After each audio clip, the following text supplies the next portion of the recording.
श्री साईनाथाय नमः। आइए आज बाबा की परम कृपा से हम अध्याय 6 को आरंभ करेंगे। इस अध्याय में रामनवमी उत्सव, मस्जिद का जीर्णोद्धार, गुरु के कर स्पर्श की महिमा, चंदन समारोह और रामनवमी का समन्वय, मस्जिद का जीर्णोद्धार कैसे हुआ, इस बारे में चर्चा करेंगे। सर्वप्रथम गुरु के कर स्पर्श के गुण कैसे होते हैं, आइए यह जानें। जब सद्गुरु ही नाव के खिवैया हैं, तो वह निश्चय ही कुशलता तथा सरलता पूर्वक इस भवसागर के पार उतार देंगे। सद्गुरु शब्द का उच्चारण करते ही मुझे श्री साईं की स्मृति आ रही है। ऐसा प्रतीत होता है मानो वह स्वयं मेरे सामने खड़े हैं और मेरे मस्तक पर उदी लगा रहे हैं। देखो वह अपना वरद हस्त उठाकर मेरे मस्तक पर रख रहे हैं। अब मेरा हृदय आनंद से भर गया है, मेरे नेत्रों से प्रेमाश्रु बह रहे हैं। सद्गुरु के कर स्पर्श की शक्ति महान आश्चर्यजनक है। लिंग शरीर जो संसार को भस्म करने वाली अग्नि से भी नष्ट नहीं होता है, वह गुरु के कर स्पर्श से पल भर में नष्ट हो जाता है। अनेक जन्मों के समस्त पाप नष्ट हो जाते हैं। ऐसे व्यक्ति जिन्हें धार्मिक और ईश्वरीय प्रसंगों में पूर्ण अरुचि है, उनके भी मन स्थिर हो जाते हैं। श्री साईं बाबा के मनोहर रूप के दर्शन कर कंठ प्रफुल्लता से रुंध जाता है, आंखों से अश्रुधारा बहने लगती है और जब हृदय भावों से भर जाता है, तब सोहम भाव की जागृति होकर आत्मानुभव के आनंद का आभास होने लगता है। मैं और तू का भेद अर्थात द्वैत भाव नष्ट हो जाता है और तत्क्षण ही ब्रह्म के साथ अभिन्नता प्राप्त हो जाती है। जब मैं धार्मिक ग्रंथों का पठन करता हूँ, तो क्षण क्षण में सद्गुरु की स्मृति हो आती है। बाबा राम या कृष्ण का रूप धारण कर मेरे सामने खड़े हो जाते हैं और स्वयं अपनी जीवन कथा मुझे सुनाने लगते हैं। अर्थात जब मैं भागवत का श्रवण करता हूँ, तब बाबा श्री कृष्ण का स्वरूप धारण कर लेते हैं और तब मुझे ऐसा प्रतीत होने लगता है कि वह ही भागवत या भक्तों के कल्याणार्थ उद्धव गीता सुना रहे हैं। जब कभी भी मैं किसी से वार्तालाप किया करता हूँ, तो मैं बाबा की कथाओं को ध्यान में लाता हूँ, जिससे मैं उनका उपयुक्त अर्थ समझाने में सफल हो सकूं।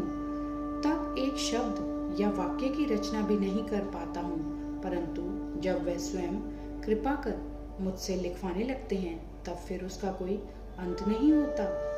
जब भक्तों में अहंकार की वृद्धि होने लगती है, तो वह शक्ति प्रदान कर उसे अहंकार शून्य बनाकर अंतिम ध्येय की प्राप्ति करा देते हैं तथा उसे संतुष्ट कर अक्षय सुख का अधिकारी बना देते हैं। जो बाबा को नमन कर अनन्य भाव से उनकी शरण में जाता है, उसे फिर कोई साधना करने की आवश्यकता नहीं है। धर्म, अर्थ, काम और मोक्ष उसे सहज ही प्राप्त हो जाते हैं। ईश्वर के पास पहुंचने के 4 मार्ग हैं: कर्म, ज्ञान, योग और भक्ति। इन सब में भक्ति मार्ग अधिक कंटकाकीर्ण, गड्ढों और खाइयों से परिपूर्ण है, परंतु यदि सद्गुरु पर विश्वास कर गड्ढों और खाइयों से बचते हुए और पदानुक्रमण करते हुए सीधे अग्रसर होते जाओगे, तो तुम अपने ध्येय अर्थात ईश्वर तक आसानी से पहुंच जाओगे। श्री साईं बाबा ने निश्चयात्मक स्वर में कहा है कि स्वयं ब्रह्म और उनकी विश्व की उत्पत्ति, रक्षण और लय करने आदि की भिन्न भिन्न शक्तियों के पृथकत्व में भी एकत्व है। इसे ही ग्रंथकारों ने दर्शाया है।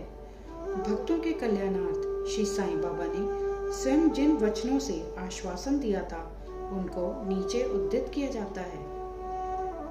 मेरे भक्तों के घर अन्न तथा वस्त्रों का कभी अभाव नहीं होगा। यह मेरा वैशिष्ट्य है कि जो भक्त मेरी शरण आ जाते हैं और अंतःकरण से मेरे उपासक हैं, उनके कल्याणार्थ मैं सदैव चिंतित रहता हूँ। कृष्ण भगवान ने भी गीता में यही समझाया है, इसलिए भोजन तथा वस्त्र के लिए अधिक चिंता ना करो। यदि कुछ मांगने की अभिलाषा है, तो ईश्वर को ही मांगो। सांसारिक मान व उपाधियां त्याग कर ईश कृपा तथा अभय दान प्राप्त करो। और उन्हीं के द्वारा सम्मानित हो। सांसारिक साधनों से कुपथगामी मत बनो, अपने इष्ट को दृढ़ता से पकड़े रहो। समस्त इंद्रियों और मन को ईश्वर चिंतन में प्रवृत्त रखो। किसी पदार्थ से आकर्षित न हो। सदैव मेरे स्मरण में मन को लगाए रखो, ताकि वह देह, संपत्ति व ऐश्वर्य की ओर प्रवृत्त न हो। तब चित्त स्थिर, शांत व निर्भय हो जाएगा। इस प्रकार की मनस्थिति प्राप्त होना इस बात का प्रतीक है कि वह सुसंगति में है। यदि चित्त की चंचलता नष्ट न हुई तो उसे एकाग्र नहीं किया जा सकता। बाबा के उपयुक्त शब्दों को उद्धृत कर ग्रंथकार शिरडी के रामनवमी उत्सव का वर्णन करते हैं। शिरडी में मनाए जाने वाले उत्सवों में रामनवमी अधिक धूमधाम से मनाई जाती है। अतएव इस उत्सव का पूर्ण विवरण, जैसा कि साईं लीला पत्रिका सन 1925 के पृष्ठ 197 पर प्रकाशित हुआ था, यहाँ संक्षेप में दिया जाता है। प्रारंभ। कोपर गांव में श्री गोपाल राव गुंड नाम के एक इंस्पेक्टर थे। वह बाबा के परम भक्त थे। उनकी 3 स्त्रियां थीं, परंतु एक की भी संतान नहीं थी। श्री साईं बाबा की कृपा से उन्हें एक पुत्र रत्न की प्राप्ति हुई। इस हर्ष के उपलक्ष्य में सन 1897 में उन्हें विचार आया कि शिरडी में मेला अथवा उर्स भरवाना चाहिए। उन्होंने यह विचार शिरडी के अन्य भक्त तात्या पाटिल, दादा कोते पाटिल और माधवराव के समक्ष विचारणार्थ प्रकट किया। उन सभी को यह विचार अति रुचिकर प्रतीत हुआ तथा उन्हें बाबा की भी स्वीकृति और आश्वासन प्राप्त हो गया। उर्स भरने के लिए सरकारी आज्ञा आवश्यक थी, इसलिए एक प्रार्थना पत्र कलेक्टर के पास भेजा गया, परंतु ग्राम कुलकर्णी अर्थात पटवारी के आपत्ति उठाने के कारण स्वीकृति प्राप्त न हो सकी। परंतु बाबा का आश्वासन तो प्राप्त हो ही चुका था, अतः पुनः प्रयत्न करने पर स्वीकृति प्राप्त हो गई। बाबा की अनुमति से रामनवमी के दिन उर्स भरना निश्चित हुआ। ऐसा प्रतीत होता है कि कुछ निष्कर्ष ध्यान में रखकर उन्होंने ऐसी आज्ञा दी, अर्थात उर्स व रामनवमी के उत्सवों का एकीकरण तथा हिंदू मुस्लिम एकता, जो भविष्य की घटनाओं से ही स्पष्ट है कि यह ध्येय पूर्ण सफल हुआ। प्रथम बाधा तो किसी प्रकार हल हुई। अब द्वितीय कठिनाई जल के अभाव की उपस्थित हुई।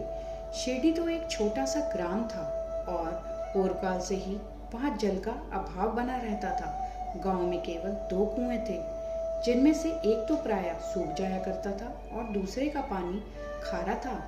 बाबा ने उसमें फूल डालकर उसके खारे जल को मीठा बना दिया, लेकिन एक कुएं का जल कितने लोगों को पर्याप्त हो सकता था। इसलिए तात्या पाटिल ने बाहर से जल मंगवाने का प्रबंध किया। लकड़ी व बांसों की कच्ची दुकानें बनाई गई तथा कुश्तियों का भी आयोजन किया गया। गोपाल राव गुंड के एक मित्र दानू अन्ना का सार अहमदनगर में रहते थे। वह भी संतानहीन होने के कारण दुखी थे। श्री साईं बाबा की कृपा से उन्हें भी एक पुत्र रत्न की प्राप्ति हुई। श्री गुंड ने उनसे एक ध्वज देने को कहा। एक ध्वज जागीरदार श्री नाना साहेब निमोनकर ने भी दिया। यह दोनों ध्वज बड़े समारोह के साथ गांव में से निकाले गए और अंत में उन्हें मस्जिद, जिसे बाबा द्वारका माई के नाम से पुकारते थे, उसके कोनों पर फहरा दिया गया। यह कार्यक्रम अभी भी पूर्ववत ही चल रहा है। आइए अब चंदन समारोह का आनंद लेते हैं। इस मेले में एक अन्य कार्यक्रम का भी श्री गणेश हुआ, जो चंदनोत्सव के नाम से प्रसिद्ध है। यह कोरहल के एक मुस्लिम भक्त श्री अमीर शक्कर दलाल के मस्तिष्क की सूझ थी।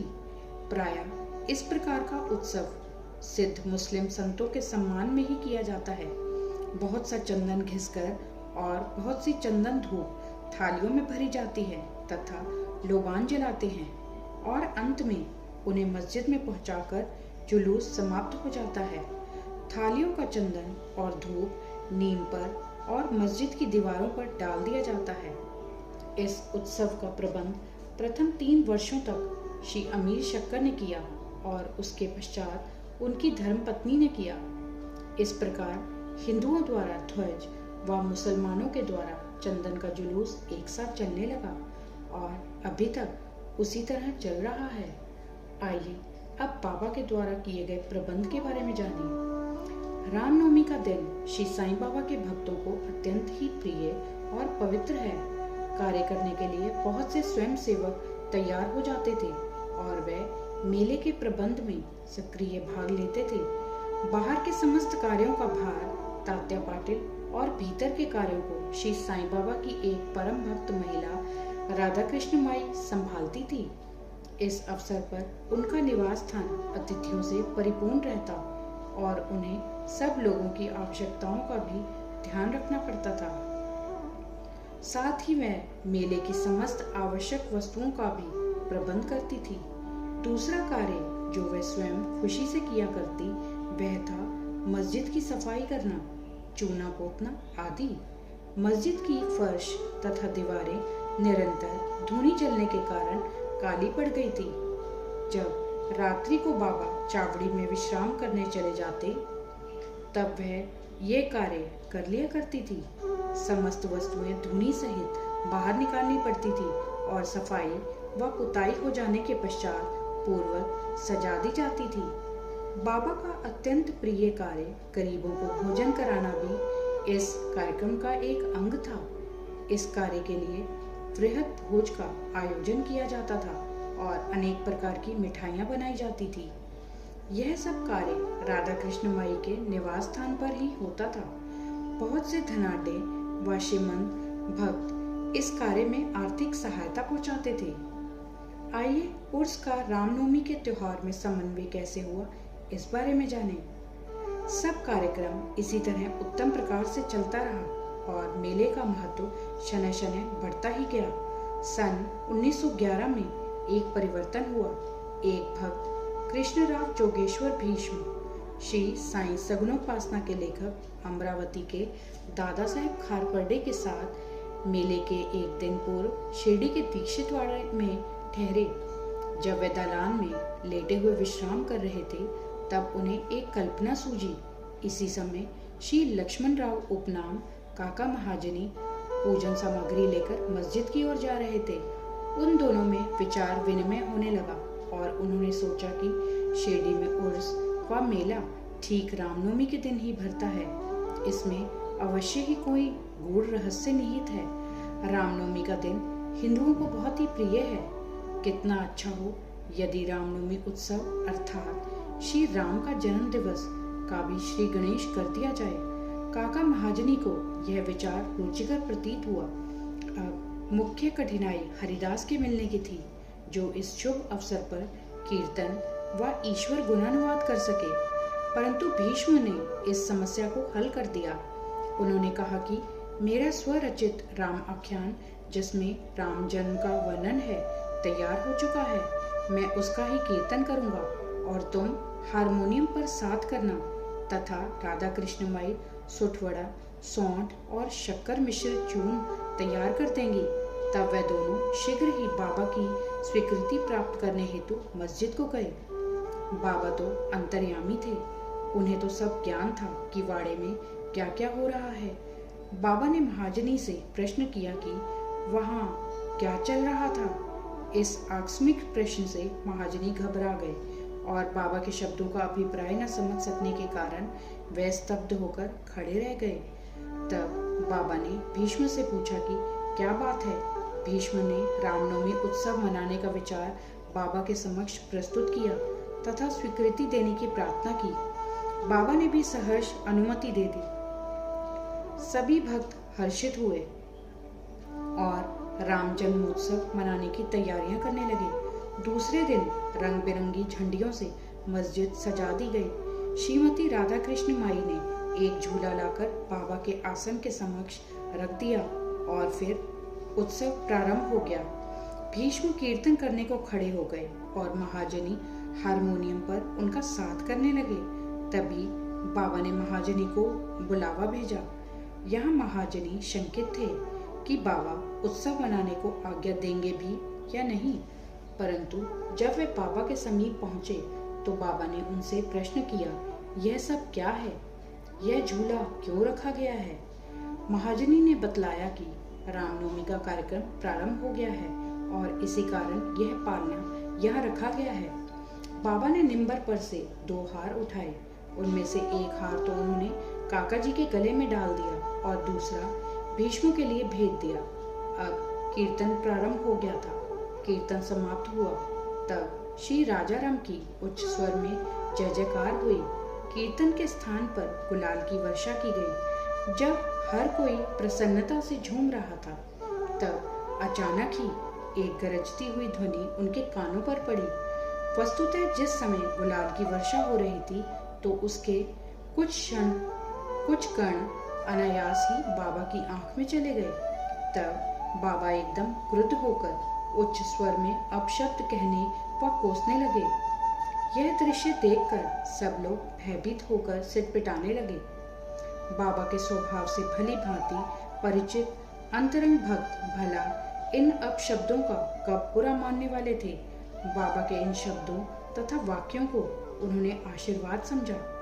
उन्होंने सोचा कि आज राम का जन्मदिन है, अतः रावण का नाश, अहंकार एवं दुष्ट प्रवृत्ति रूपी राक्षसों के संहार के लिए बाबा का क्रोध उत्पन्न होना सर्वथा उचित ही है। इसके साथ साथ उन्हें यह विदित था कि जब कभी भी शिरडी में कोई नवीन कार्यक्रम रचा जाता था तब बाबा इसी प्रकार कुपित हो ही जाया करते थे, इसलिए वह सब स्तब्ध ही रहे। इधर राधा कृष्ण माई भी भयभीत थी कि कहीं बाबा झूला न तोड़ फोड़ डाले, इसलिए उन्होंने काका महाजनी से झूला हटाने के लिए कहा, परंतु बाबा ने ऐसा करने से उन्हें रोका। कुछ समय पश्चात बाबा शांत हो गए और उसी दिन की महापूजा और आरती का कार्यक्रम समाप्त हो गया। उसके बाद काका महाजनी ने बाबा से झूला उतारने की अनुमति मांगी, परंतु बाबा ने अस्वीकृत करते हुए कहा कि अभी उत्सव संपूर्ण नहीं हुआ है। अगले दिन गोपाल काला उत्सव मनाया गया, जिसके पश्चात बाबा ने झूला उतारने की आज्ञा दे दी।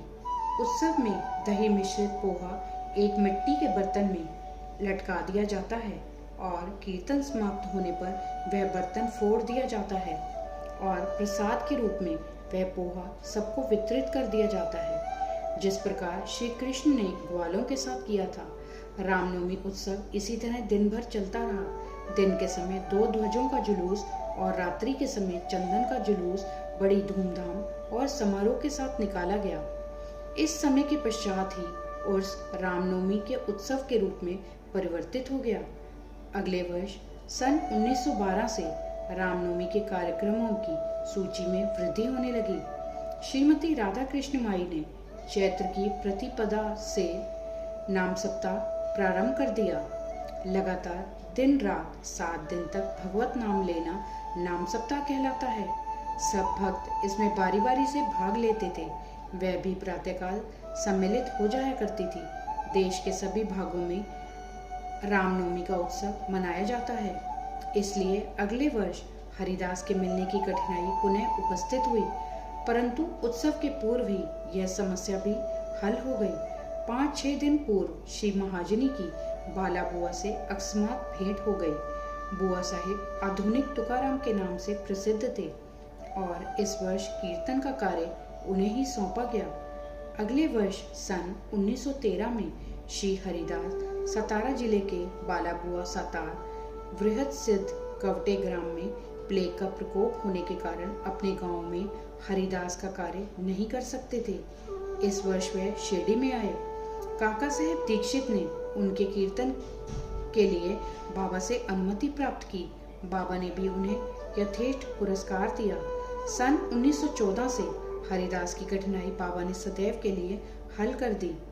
उन्होंने यह कार्य स्थायी रूप से दासगनु महाराज को सौंप दिया। तब से वह इस कार्य को उत्तम रीति से सफलता और विद्वत्तापूर्ण लगन से निभाते रहे। सन 1912 से उत्सव के अवसर पर लोगों की संख्या में उत्तरोत्तर वृद्धि होने लगी। चैत्र शुक्ल अष्टमी से द्वादशी तक शिरडी में लोगों की संख्या में इतनी अधिक वृद्धि हो जाया करती थी मानो मधुमक्खी का छत्ता ही लगा हो। दुकानों की संख्या में वृद्धि हो गई। प्रसिद्ध पहलवानों की कुश्तियां होने लगी। गरीबों को वृहद स्तर पर भोजन कराया जाने लगा। राधा कृष्ण माई के घोर परिश्रम के फलस्वरूप शिरडी को संस्थान का रूप मिल गया। संपत्ति भी दिन प्रतिदिन बढ़ने लगी। एक सुंदर घोड़ा, पालकी, रथ और चांदी की अन्य वस्तुएं, बर्तन, पात्र, शीशे इत्यादि भक्तों ने उपहार में भेंट किए। उत्सव के अवसर पर हाथी भी बुलाया जाता था। यद्यपि संपत्ति बहुत बड़ी, परंतु बाबा उन सब से सदा निरपेक्ष ही रहते थे। वे सदैव उसे उपेक्षा की दृष्टि से देखते और सदैव की भांति ही साधारण वेशभूषा धारण करते थे। यह ध्यान देने योग्य है कि जुलूस तथा उत्सव में हिंदू और मुसलमान दोनों ही साथ साथ कार्य करते थे, परंतु आज तक न उनमें कोई विवाद हुआ और न कोई मतभेद ही। पहले पहल तो लोगों की संख्या 5000 से 7000 के लगभग ही होती थी, परंतु किसी किसी वर्ष तो यह संख्या 75,000 तक पहुंच जाती थी। फिर भी न कभी कोई बीमारी फैली और न ही कोई दंगा हुआ। आइए अब कथा सुनते हैं मस्जिद का जीर्णोद्धार की। जिस प्रकार उर्स या मेला लगाने का विचार प्रथमतः श्री गोपाल गुंड को आया था, उसी प्रकार मस्जिद के जीर्णोद्धार का विचार भी प्रथमतः उन्हें ही आया। उन्होंने इस कार्य के निमित्त पत्थर एकत्रित कर उन्हें वर्गाकार करवाया, परंतु इस कार्य का श्रेय उन्हें प्राप्त नहीं होना था। वह सुयश तो नाना साहेब चांदोरकर के लिए सुरक्षित था और फर्श का कार्य काका साहेब दीक्षित के लिए। प्रारंभ में बाबा ने इन कार्यों के लिए स्वीकृति नहीं दी, परंतु स्थानीय भक्त महालसापति के आग्रह करने से बाबा की स्वीकृति प्राप्त हो गई और एक रात में ही मस्जिद का पूरा फर्श बन गया। अभी तक बाबा एक टाट के टुकड़े पर ही बैठते थे। अब उस टाट के टुकड़े को वहां से हटाकर उसके स्थान पर एक छोटी सी गद्दी बिछा दी गई। सन 1911 में सभा मंडप भी घोर परिश्रम के उपरांत ठीक हो गया। मस्जिद का आंगन बहुत छोटा तथा असुविधाजनक था। काका साहेब दीक्षित आंगन को बढ़ाकर उसके ऊपर छप्पर बनवाना चाहते थे।